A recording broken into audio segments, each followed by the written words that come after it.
സംസ്ഥാനത്തെ driving licence test പരിഷ്കരണവുമായി ബന്ധപ്പെട്ട് പ്രതിഷേധം ശക്തമായതോടെ പരിഷ്കരണം നടപ്പാക്കാനാവാതെ കുഴയുകയാണ് മോട്ടോർ വാഹന വകുപ്പ് അധികൃതർ.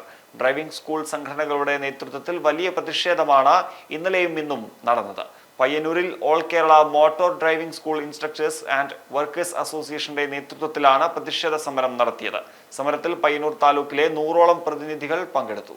അനിശ്ചിതകാലത്തേക്കാണ് ഡ്രൈവിംഗ് സ്കൂൾ ഉടമകൾ പണിമുടക്ക് പ്രഖ്യാപിച്ചത്. പരിഷ്കരണം നടപ്പാക്കാൻ ഇറക്കിയ സർക്കുലർ പിൻവലിക്കണമെന്നാണ് പ്രധാന ആവശ്യം.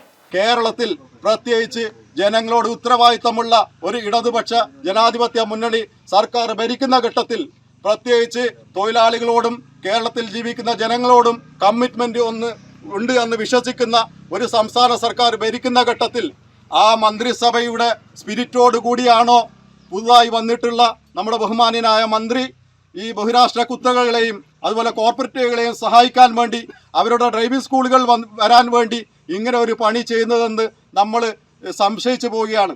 തീർച്ചയായും അവർക്ക് ഇവിടെ വരണമെങ്കിൽ നമ്മളെപ്പോലുള്ള സ്കൂളുകൾ അടച്ചു പോകേണ്ട ഒരവസ്ഥ വന്നാൽ മാത്രമേ, അങ്ങനെ ഒരു സംവിധാനം വന്നാൽ പോലും കേരളത്തിൽ അവർക്ക് മുന്നോട്ട് പോകാൻ സാധിക്കുകയുള്ളൂ. അതിനുവേണ്ടി ആദ്യം കേരളത്തിലുള്ള ഡ്രൈവിംഗ് സ്കൂളുകളെ എല്ലാം ഒന്നൊന്നായി കൊട്ടിയടക്കാൻ വേണ്ടിയുള്ള ഒരു തീരുമാനമായി മാത്രമേ ഇതിനെ നമുക്ക് സംശയിക്കാൻ വേണ്ടി സാധിക്കുകയുള്ളൂ. 15 വർഷം കഴിഞ്ഞ് വാഹനങ്ങൾ നിരവധി ഒഴിവാക്കി പുതിയ വണ്ടിയെടുത്ത് അതിൽ വേണം ഡ്രൈവിംഗ് ടെസ്റ്റ് പരിശീലനം നടത്താൻ വേണ്ടി. അപ്പോൾ അത് തന്നെ ഡ്രൈവിംഗ് 15 വർഷം കഴിഞ്ഞ വാഹനം ഒരു കാരണവശാലും തന്നെ ഡ്രൈവിംഗ് പരിശീലനത്തിന് കൊടുക്കാൻ വേണ്ടി പാടില്ല എന്നുള്ള നമ്മുടെ മന്ത്രിയുടെ തീരുമാനത്തിനെതിരെയാണ് നമ്മൾ ഇത് പ്രഖ്യാപിച്ചത്.